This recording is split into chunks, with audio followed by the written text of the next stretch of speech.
Αρκετές είναι φορές που βλέπω άνδρες να ντύνονται αδιάφορα και τελείως άτονα σε σχέση με κάποιους που είναι περισσότερο καλοντημένοι. Είμαι ο Θέμης από το Men of Style και αυτό είναι το σημερινό θέμα. Πώς να διορθώσεις το βαρετό ντύσιμό σου.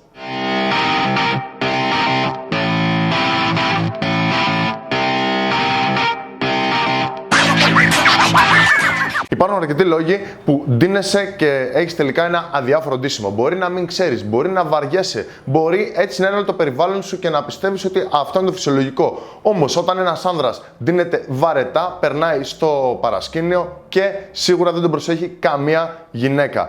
Θα μου πεις, δεν χρειάζεται να σε προσέξει μια γυναίκα για το ωραίο σου ντύσιμο. Υπάρχουν και άλλα ελκυστικά χαρακτηριστικά που μπορείς να δείξεις. Όμως είναι σημαντικό να χρησιμοποιήσεις στο έπακρο όλες τις δυνατότητές σου. Και το ντύσιμο είναι μια δυνατότητα που πρέπει να έχεις στο οπλοστάσιό σου. Αρχικά να ξεκινήσεις από κάποια πράγματα τα οποία κάνεις και έχεις ένα αποτέλεσμα να έχεις ένα αδιάφορο ντύσιμο. Το πρώτο πράγμα είναι ότι δεν σε νοιάζει, δεν ασχολείσαι καθόλου με τον εαυτό σου, με την εικόνα σου και το τι ακριβώς θα φορέσεις. Καταλαβαίνω ότι μπορεί να μην σου είναι κάποια συνήθεια. Μέχρι τώρα όμως θα πρέπει να αλλάξει αυτό και να γίνει μια συνήθεια στην καθημερινότητά σου. Να ντύνεσαι περισσότερο σαν άνδρας και όχι σαν κάποιος άνθρωπος που δεν ενδιαφέρεται καθόλου για την εικόνα του. Μπορεί να μην είναι σημαντικό για εσένα, αλλά είναι σημαντικό για όλους τους ανθρώπους που γνωρίζεις αυτή τη στιγμή. Το δεύτερο πράγμα που κάνεις είναι ότι κοιτάς πάρα πολύ τη μόδα.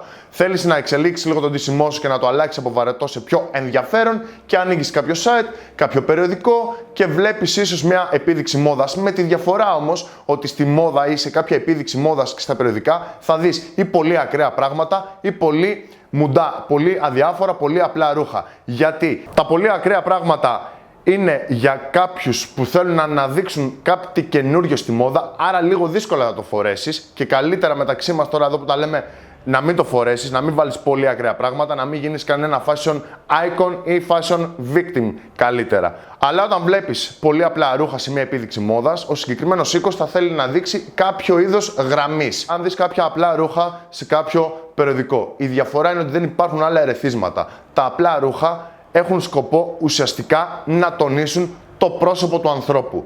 Οπότε στο περιοδικό συμβαίνει αυτό. Αλλά αν υπάρχει κι άλλος κόσμος γύρω, δηλαδή αν πάρεις το ίδιο πράγμα και το αντιγράψεις και το κάνεις έξω, θα δείξει σίγουρα περισσότερο το πρόσωπό σου από ότι ένα διαφορετικό ρούχο. Όμως υπάρχει πολύ περισσότερος κόσμος που θα κάνει πολύ πιο ενδιαφέρον ντύσιμο από εσένα και τελικά θα καταλήξεις στο περιθώριο. Το επόμενο πράγμα που κάνεις και τελικά έχεις αδιάφορο ντύσιμο είναι να φοβάσαι να δοκιμάσεις κάτι καινούριο. Αλλά αυτό δεν σημαίνει ότι πρέπει να συνεχίσει να γίνεται για πάντα. Μπορείς μια φορά σίγουρα να βάλεις κάτι μονόχρωμο ή γιατί μπορεί να βιάζεσαι ή γιατί μπορεί να θες ρε παιδί να ντυθείς έτσι μια ημέρα. Δεν χρειάζεται όμως να ντύνεσαι κάθε ημέρα μονόχρωμα και μουντά από πάνω μέχρι κάτω, λες και φοράς καμία στολή και είσαι σαν στρουμφάκι.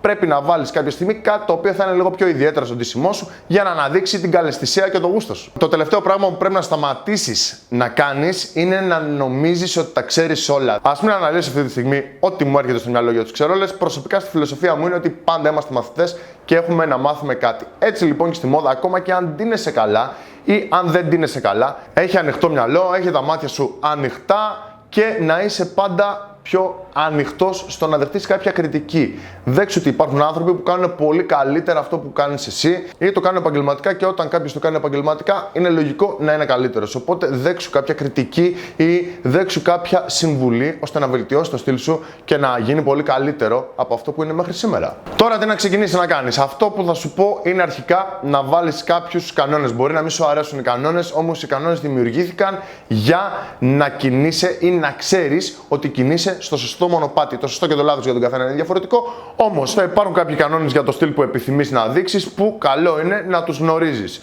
Οπότε το πρώτο πράγμα είναι να γνωρίζεις τους κανόνες και να κάνεις καλύτερα από όλους τα βασικά. Τα βασικά δεν είναι κάτι τρελό που χρειάζεται να ξέρεις. Τα βασικά είναι να ξέρεις την επιθυμητή γραμμή που πρέπει να έχεις. Και το δεύτερο που πρέπει να κάνεις είναι να παίρνεις πιο κλασικά ρούχα, πιο διαχρονικά, για να μην αλλάζεις συνέχεια την καρδαρόμπα σου. Πάντα θα μπορείς να προσθέσεις στο στυλ σου κάτι το οποίο θα είναι της μόδας, κάτι θα είναι λίγο πιο ιδιαίτερο σε σχέση με τα πιο κλασικά. Όμως πρέπει στην αρχή να πάρεις τα κλασικά ρούχα και να κάνεις μια γκαρνταρόμπα με πιο διαχρονικά ρούχα από αυτά που έχεις συνηθίσει να έχεις. Προσπάθησε να κάνεις συνδυασμούς με ρούχα τα οποία ήδη έχεις που δεν έχεις κάνει ποτέ. Δηλαδή, αν δεν έχεις βάλει ποτέ το σακάκι σου με το jean μπουφάν, καταλαβαίνω ότι μπορεί να σου φαίνεται περίεργο. αλλά μία ημέρα που θα έχει λίγο περισσότερο κρύο, που δεν θα μπορείς να φορέσεις μόνο το σακάκι, δοκίμασέ το με jean bouffant. Επίσης, μπορείς να δοκιμάσεις και άλλους συνδυασμούς. Όπως για παράδειγμα να φορέσεις ένα πουκάμισο μέσα από ένα pullover. Γενικά, προσπάθησε να αναμίξεις τα ρούχα τα οποία δεν τα έχεις αναμίξει, αλλά πρόσεξε.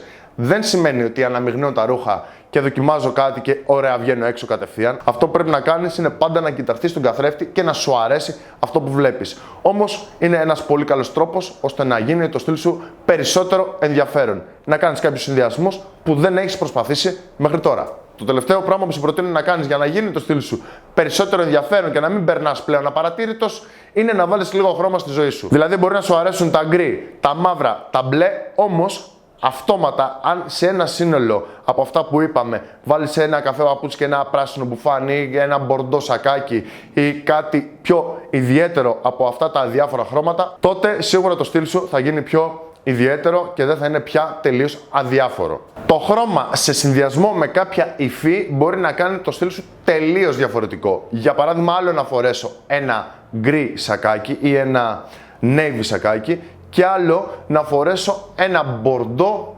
βελούδινο σακάκι. Σίγουρα δεν γίνεται να φορέσεις το βελούδινο σακάκι παντού. Υπάρχουν περιπτώσεις που μπορείς να το φορέσεις και οι περιπτώσεις που δεν μπορείς να το φορέσεις. Δεν μπορείς να πας στη δουλειά σου με ένα βελούδινο σακάκι, αλλά αν είναι Χριστούγεννα για παράδειγμα και έχεις να κάνεις μια επίσημη δεξίωση έξω, φοριέται πολύ εύκολα και σίγουρα θα είσαι από τους πιο ξεχωριστούς άνδρες στο δωμάτιο. Και αν θέλεις να κάνεις το στυλ σου λίγο πιο ξεχωριστό και πιο ιδιαίτερο, αυτό που θα πρέπει να κάνεις είναι να δεις τι μπορείς να φορέσεις. Δηλαδή, αν πηγαίνεις στη δουλειά σου, μπορείς να βάλεις κάτι πιο ιδιαίτερο ή κάτι πιο χρωματιστό στα υπόλοιπα αξεσουάρ.